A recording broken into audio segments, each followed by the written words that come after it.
Magandang araw mga bata. Magsitayo ang lahat para sa ating panalangin. Sa ngayong Ama, ng Anak, ng Espiritu Santo. Amen. Lord, thank you po sa araw na ito. Sana'y gabayan niyo po kami sa aming araw-araw na gawain, lalong-lalo na sa mga batang nasa harapan ko ngayon.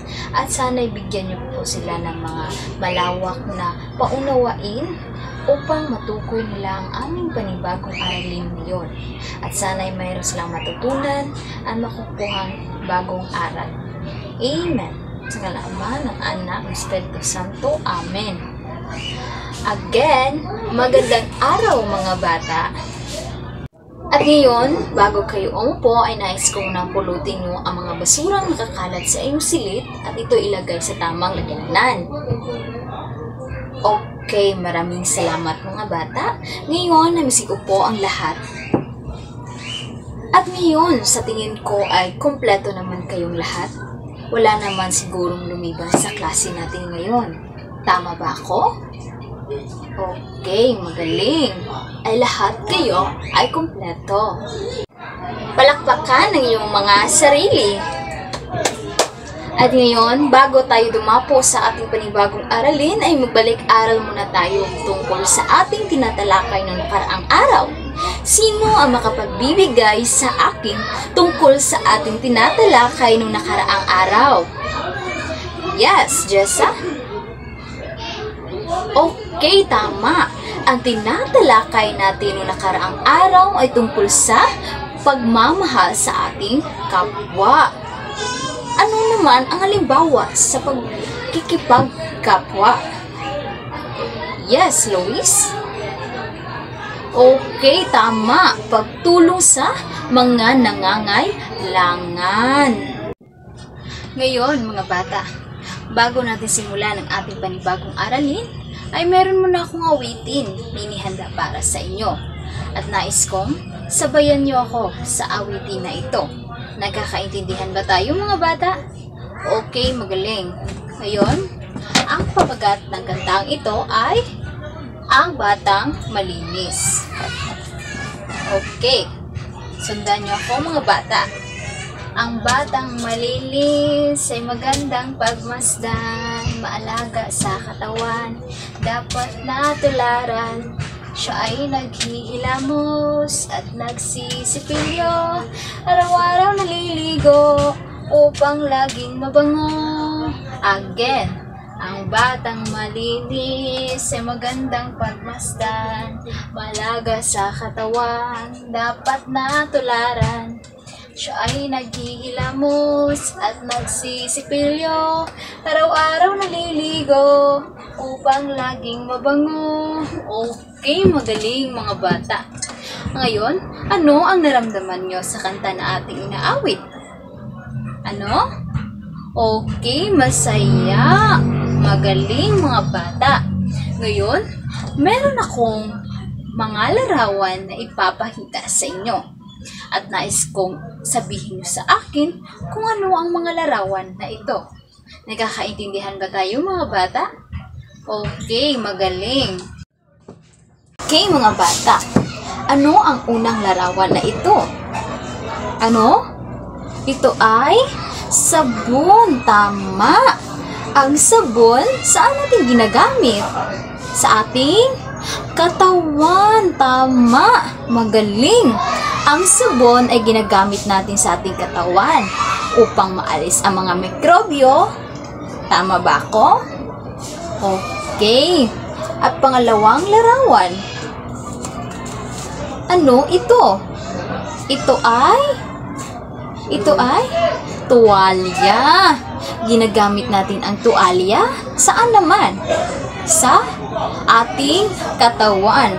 Pagkatapos nating maligo, ginagamit natin ang tuwalya upang matuyo ang ating katawan. Tama. At pangatlong larawan. Ano ito? Ano? Ito ay suklay. Ginagamit ito ang suklay sa ating buhok. Tama. Ginagamit ang suklay sa ating buhok. Magaling mga bata. Ang bawat larawan na ito ay ginagamit natin sa paglinis sa ating katawan. Naintindihan niyo ba mga bata? Okay, magaling. Ngayon, palakpakan ang iyong mga sarili. Ngayon mga bata, para sa ating panibagong araling natatalakayin ngayong araw ay tungkol sa kalinisan. Basahin natin ito sabay-sabay. Ang kalinisan ay kagandahan, kaaya-ayang pagmasdan ang mga batang malinis at malusog na pangangatawan. Mahalaga ito para maging malusog tayo at maiwasan ang sakit. Naintindihan niyo ba mga bata kung gaano kahalaga ang kalinisan para sa ating katawan? Okay, magaling. Ang kalinisan ay napakahalagang malaman ninyo, lalong-lalo na sa mga batang tulad ninyo, na malaman kung ano ang wastong kalinisan sa ating katawan. Ang kalinisan sa ating katawan ay napakahalaga upang tayo ay maging malusog, masigla, at hindi magkakasakit. Naiintindihan niyo ba mga bata? Okay, magaling. Ngayon, upang mas lalo ninyong maiintindihan ang ating aralin ngayong araw, ay meron akong larawan na ipapakita sa inyo. At nais kong ibahagi nyo sa akin kung ano ang mga larawan na ito. Naiintindihan nyo ba? Okay, magaling. Unang larawan. Ano ang larawan na ito? Yes, Aika? Okay, tama. Isang batang naliligo. Ang pagliligo araw-araw ay nagpapakita ng tama, kalinisan sa ating katawan.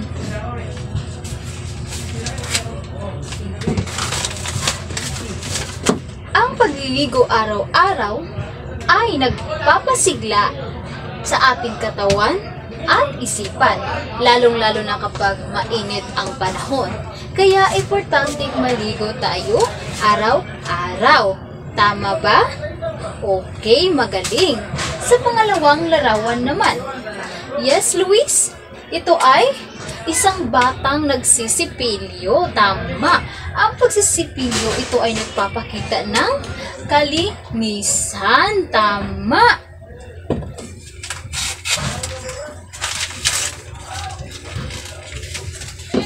Ugaliing magsipilyo pagkatapos kumain at bago matulog sa gabi, para ito ay mapanatiling malinis at malusog ang ating ngipin. Tama ba? Okay, magaling. At sa pangatlong larawan naman, ano ito? Yes, Joseph? Ito ay isang batang naghuhugas ng kanyang kamay. Ito rin ay nagpapakita ng kalinisan. Tama. Laging hugasan ang kamay bago kumain upang matanggal ang mga mikrobyo at dumi sa inyong mga kamay. Ngayon mga bata, nais kong malaman kung ang mga larawan na aking ipinapakita ay nagagawa rin nyo rin ba ito sa inyong bahay? Nagagawa nyo bang maligo? Okay, magaling. Nagagawa nyo rin bang magsipilyo pagkatapos kumain? Okay, magaling. Nagagawa nyo rin bang maghugas ng kamay bago kumain? Okay, magaling mga bata. Dahil lahat ng larawan na ito ay nagagawa ninyo sa inyong bahay. Dahil napakahalaga ito sa ating pang-araw-araw na gawain para sa ating katawan upang lagi tayong malusog at masigla at hindi tayo magkakasakit. At ngayon mga bata, nais kong malaman ninyo na ako'y nagagalak na malaman na ang mga larawan na aking pinapakita ay nagagawa nyo rin sa inyong bahay. Dahil napakahalaga nito na gawin araw-araw upang hindi kayo magkakasakit at palagi kayong malusog at masigla. Nagkakaintindihan ba tayo mga bata? Okay, magaling. Ngayon, upang mas lalo ninyong maiintindihan ang ating aralin ngayong araw, ay meron akong isang kwentong babasahin sa inyo. At nais kong makinig kayo dahil pagkatapos nito ay meron akong mga katanungan na nais kong sagutan ninyo. Nagkakaintindihan ba tayo mga bata? Okay. Ngayon mga bata, makinig ng mabuti. Si Lino ay mahilig maglaro. Sa labas, pagkatapos natutunan niyang maghugas ng kamay bago kumain, magsipilyo bago matulog. Maligo araw-araw dahil tinuruan siya ng kanyang nanay at tatay. Naiintindihan niyo ba ang kwento, mga bata?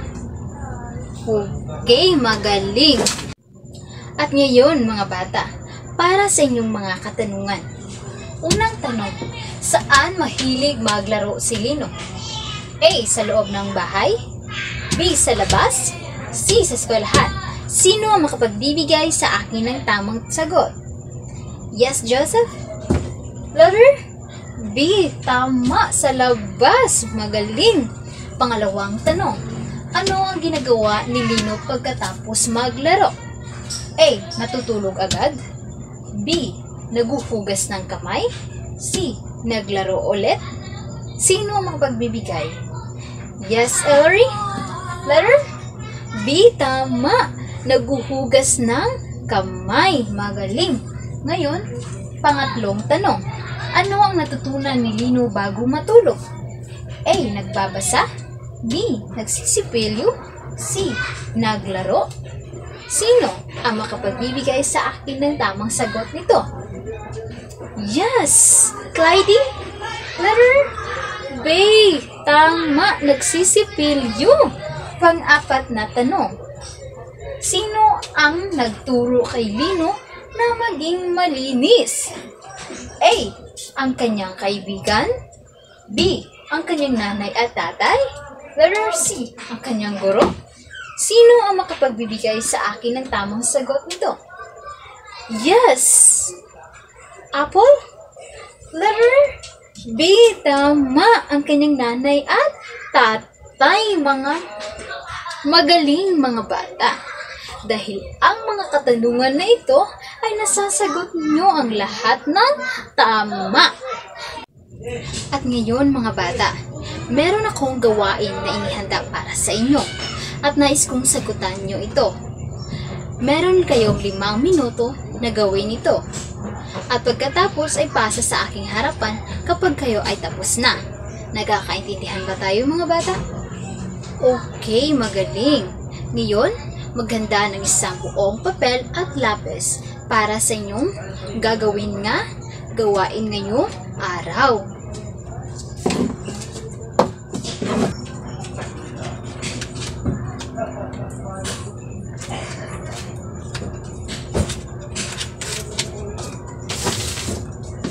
Basahin ang panuto. Ilagay ang masayang mukha kung ang pahayag ay tama. Malungkot naman kung ang pahayag ay mali. Nagkakaintindihan ba tayo, mga bata? Okay, ngayon magsimula na kayo sa inyong gawain.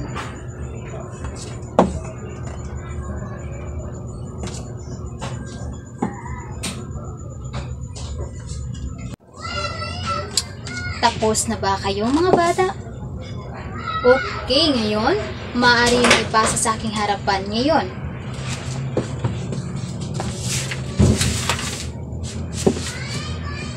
Okay, magaling, mga bata. Dahil nagagawa nyo ang ating aralin ngayon ng maayos. As base sa aking nakikita, ay lahat kayo ay nakakuha ng malaking score. Kaya, palakpakan ang iyong mga sarili.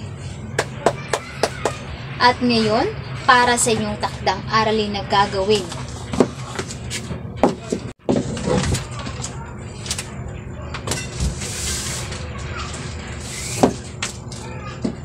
Ngayon, mga bata, para sa inyong takdang aralin, sumulat ng sanaysay kung paano mapanatiling malusog ang inyong katawan at kalinisan nito. Bigyan ng tema ang inyong sanaysay na isinusulat sa papel. Nagkakaintindihan niyo ba, mga bata, kung ano ang ating takdang aralin? Okay, magaling. Ngayon, ang takdang aralin na inyong gagawin ay nais kong ipasa niyo ito sa ating susunod na pagkikita. Nagkakaintindihan ba tayo? Okay, magaling. Ngayon, bago ako magtapos, ay nais kong tumayo kayong lahat para sa ating panalangin. Sa ngalan ng Ama, ng Anak, ng Espiritu Santo. Amen. Lord, salamat po sa araw na ito dahil nagagawa namin ang aming aralin ngayon ng matiwasay at mahusay. At salamat rin sa mga batang nasa harapan ko ngayon dahil sa ilang kooperasyon at pakikinig ay nagagawa namin ito ng tama. Kaya sa kanilang pag-uwi, sana'y gabayan niyo po sila na makauwi sa kanilang tahanan na ligtas. Amen. Sa ngalan ng Ama, ng Anak, ng Espiritu Santo. Amen. At ngayon mga bata, bago ako magpaalam sa inyo, ay nais ko munang magpasalamat sa inyong lahat. Dahil sa inyong kooperasyon at pakikinig, ay nagagawa natin ang ating aralin ng mahusay. Kaya maraming salamat mga bata. Hanggang sa huli nating pagkikita, paalam!